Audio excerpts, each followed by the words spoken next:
অনেকেই বলে না যে আমি পড়ি কিন্তু আমার পড়া খেয়াল থাকে না, আছে না? স্টুডেন্টের এই সমস্যাটা বেশি তো।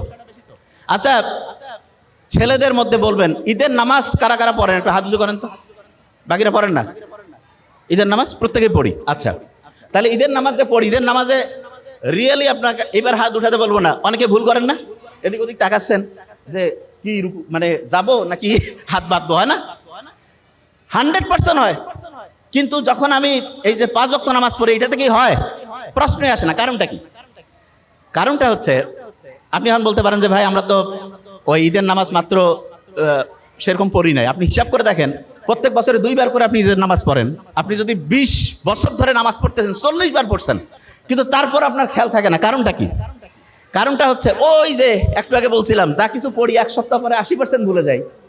আপনি ঈদের নামাজ পড়েন তো বছরে 2 বার, আপনার পড়ার যে টেকনিকটা, যে নিয়মটা, সেটা শর্ট টার্ম মেমোরিতে থাকে, লং টার্মে আর রিজার্ভ হয় না।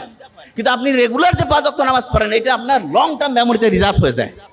এই জন্য ঈদের নামাজটা এইটা থেকে একটা পড়ার টেকনিক বের করা যায়। সেটা কি? অনেক স্টুডেন্ট আছে বছরে একটা চ্যাপ্টার পড়লো, 6 মাস নাই, আর হঠাৎ করে বই থেকে প্রশ্ন করছে, জিজ্ঞাসা করছে, উত্তর দিতে পারতেছে না। কেন পারে না? কারণ পড়াটা শর্ট টার্ম থেকে হারাই গেছে।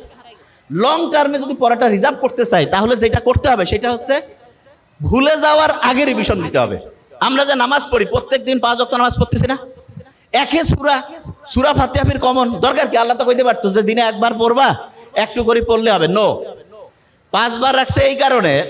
দেখবেন মুহাম্মদ সাল্লাল্লাহু আলাইহি ওয়াসাল্লামের একটা হাদিস আছে, দিনে যদি 5 বার কেউ গোসল করে, তাহলে তার শরীরে কোনো ময়লা থাকে না। না, আমাদের শরীর যত দ্রুত ময়লা হয়, তার চাইতে দ্রুত ময়লা হয় আমাদের ব্রেন। যে কি কোন ভাই, ব্রেন ময়লা হয়? হ্যাঁ। এবং ব্রেন যদি ময়লা হয়, তখন হয় কি, ডিপ্রেশন হয়, অ্যাংজাইটি হয়, ঠিকভাবে ঘুম আসে না। তা ব্রেনটা পরিষ্কার করার জন্য প্রত্যেক দিন 5 বার গোসল করার চাইতে উপকারী জিনিস নামাজের ব্যবস্থা আল্লাহ করছে। তার মানে নামাজ এটা ব্রেন পরিষ্কারের একটা সেরা বুদ্ধি। কিভাবে পরিষ্কার হয়?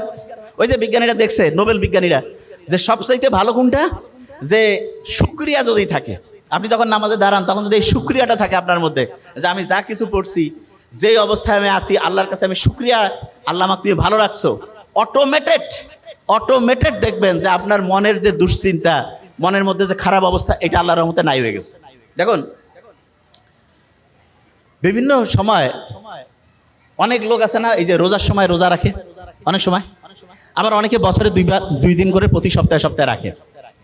বিজ্ঞানীরা দেখতেছে আমাদের শরীরের যে ফাইটিং সিস্টেম আছে না, রোগ প্রতিরোধ ব্যবস্থা, এইটা ওই যে গাড়ি ওয়ার্কশপে গিয়ে পরিষ্কার করে না, এরকম আমাদের রোগ প্রতিরোধ ব্যবস্থাটা পরিষ্কার করার জন্য যতগুলো সিস্টেম আছে, তার মধ্যে নাম্বার 1 হচ্ছে রোজা রাখা। তা আল্লাহ যে বলছে যে রোজা তোমার জন্য ফরজ করছি, আর এটার যে কল্যাণ, এটা যদি তুমি বুঝতা। বিজ্ঞানীরা এখন দেখতেছে না, প্রত্যেক দিন আমরা যে রোজা রাখতেছি, প্রত্যেক মাসে যে এরকম করে এক্সট্রা যদি রোজা রাখি, তাহলে আমাদের শরীরটা ক্লিন হয়ে যায়। তা এই জিনিসগুলো আমি এই কারণে বললাম যে আপনি ইসলামের সাথে যদি থাকেন, তাহলে আপনি সবচাইতে বেশি উপরের দিকে যাবেন, সবচেয়ে বেশি সেরা হবেন। ওই যে সিটির কথা, খেলা আছে, খেলা রয়ে গেছে, পেটের মধ্যে খিদে লাগছে, আমি বুঝতে পারছি। একটা জিনিস আগে ক্লিয়ার করে দিই, ওই যে বক্সের মধ্যে যে 2টা সিটি পাইছিল, খেলারাই ফেলছেন এখনই, দেখছেন ব্রেন সব ধ্বংস হয়ে যাচ্ছে। এটা কেমন কথা? ওই সিটির মধ্যে প্রথম সিটিতে তো বলছে কত টাকা পয়সা লাগবে, সব ছিল। দ্বিতীয় যে সিটি, সেখানে কয়েকটা বুদ্ধি দেওয়া ছিল, অবাক হয়ে যাবেন। প্রথম বুদ্ধিটা ছিল, তুমি যে অবস্থায় আছো হাসি খুশি থাকো। দেখেন তো, তুমি যে অবস্থায় আছো হাসি খুশি থাকো, এটা প্রথম অ্যাডভাইস দিয়ে রাখছে। ওই ও আচ্ছা, এটা বোধহয় অনেকের মাথায় আসে নাই যে ভাই ওই বক্সটা আসলো কোথার থেকে। বক্সটা আসছে আপনার মিশরের পিরামিডের নাম শুনছেন? আচ্ছা, অনেকে মনে করে মিশরের পিরামিডে বোধহয় লাশ থাকে না, এটা মনে করেন না অনেকে? আচ্ছা শুনেন, একটা মিশরের পিরামিড নিয়ে 2টা তথ্য দিই আপনাকে। নাসার নাম শুনছেন? ওয়াশিংটনে আছে নাসা, মহাকাশ গবেষণা কেন্দ্র। ওই সময় মিশরের মহাকাশ গবেষণা কেন্দ্র ছিল এই পিরামিডগুলো, সবচেয়ে বড় পিরামিডটা ছিল সবচেয়ে সেরা গবেষণা কেন্দ্র, মহাকাশের সাথে